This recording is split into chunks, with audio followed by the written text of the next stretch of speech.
But what happened today, it was so sad because to me, it happened, like I said, near the school. Tonight on DC News Now, a hail of bullets at several scenes across Maryland, sending schools into lockdown. 2 people are hurt, the suspect in custody, but the community remains on edge. We have team coverage of the violence. This summer, each agency on the DC Safe Task Force will push harder to eradicate crime. A warning for parents in the district this summer. If your child breaks curfew, you could be the one paying the price. Get ready for that warm up through the weekend, starting off the weekend with highs in the 80s, but get ready for the 90s. More on that coming up. Virginia has a new assault weapons ban, promising to make communities safer. What the new law means for existing gun owners. You're watching the station covering all of the DMV. This is DC News Now. Hi, everyone. Thank you so much for joining us for DC News Now at 9. I'm Susan Tran. Chris Flanagan has a night off. We are following the terrifying series of violence in Maryland that led to several school lockdowns. Bullets flying at 3 separate scenes. 2 people are hurt, 1 suspect in custody. Prince George's County investigators say this all started with reports of a man with a gun. Minutes later, the suspect is accused of shooting at several people, stealing a woman's car, and firing at police until they say he ran out of bullets.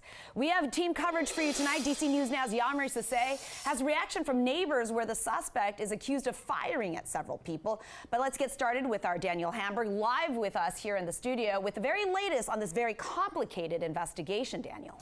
Oh, Susan, this all started at 2:30 this afternoon in College Park, where someone spotted a man with a gun near Paint Branch Elementary School. All schools in the area were put on lockdown for a short time. Police say 20 minutes later, a 64-year-old man was shot at, injured by shattered glass. 7 minutes later, at 67th Avenue and Patterson Street, officers responded to this car accident where police say the man in the car got out and began shooting at other people in the area. A man was shot and at least 4 other people were shot at.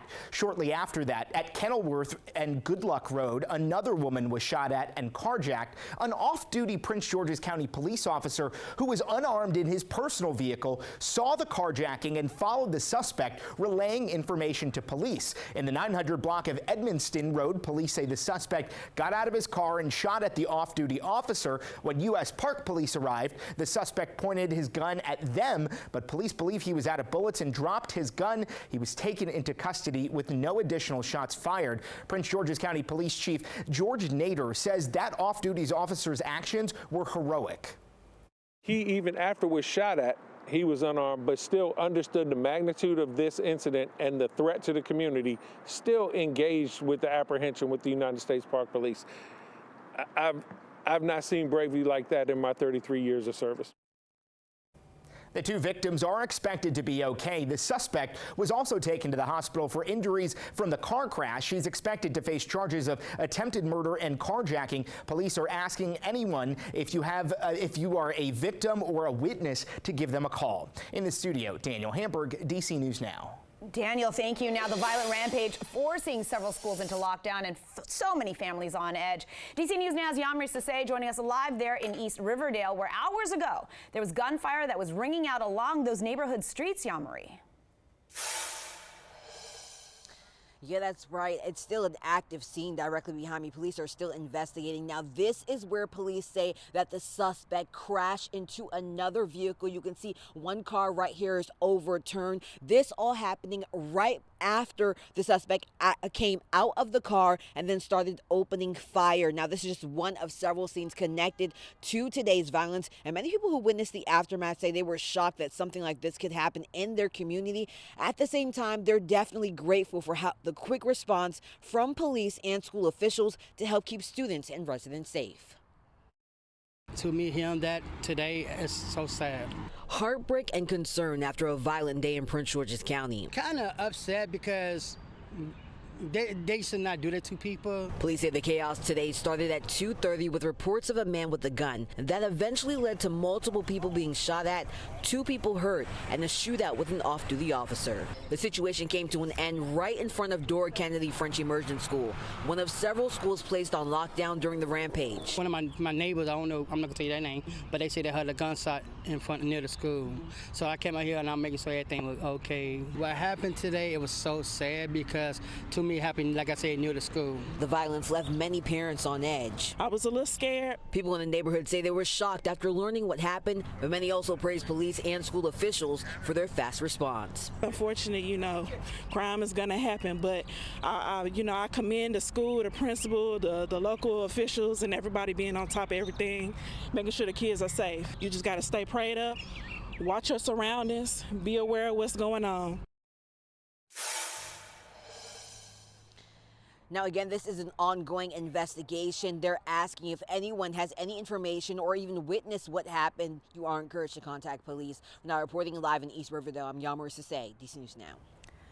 All right, Yamri, what a tense several hours there. Let's check in with our chief meteorologist, Jackie Lair. And what a Friday that we are starting with. Fabulous right into the weekend. I know, really nice out there for the day today. Now, if you like the 70s, it's not sticking around for the weekend, but we are trending warmer though. So if you're hoping for the warm up, yep, wish granted. Let's talk about those temperatures right now. Still holding at 70 in DC, but elsewhere not so much. We are slowly starting to see those 60s pushing in from the north and west, but still a little bit warmer than this time yesterday, running at least 10 to 15 degrees warmer to the north.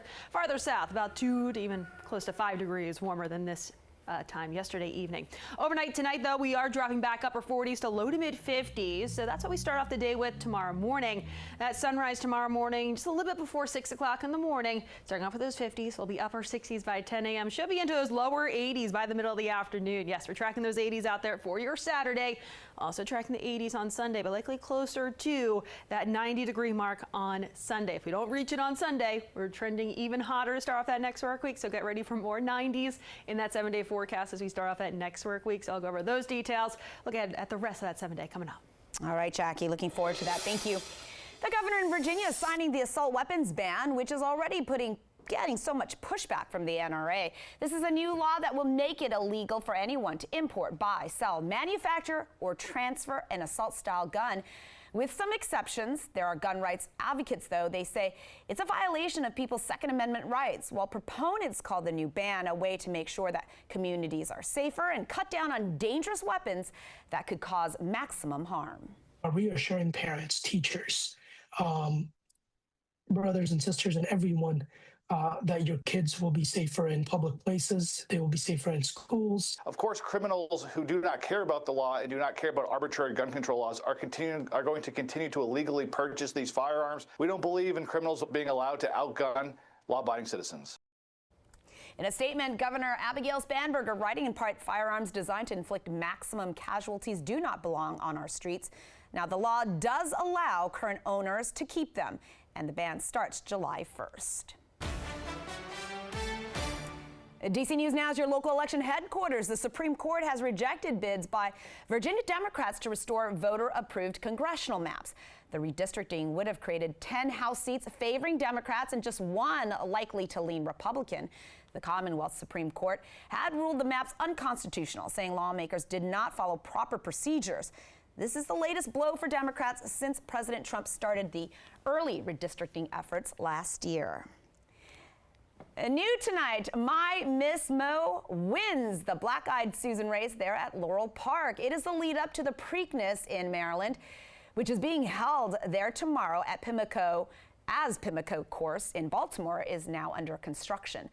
The Preakness is known as the second gem of the Triple Crown, where some of the best 3-year-old colts in the country hope to make history. Missing from the race, though, is the winner of the Kentucky Derby, Golden Tempo. The trainer is saying they're opting instead to target the Belmont Stakes next month.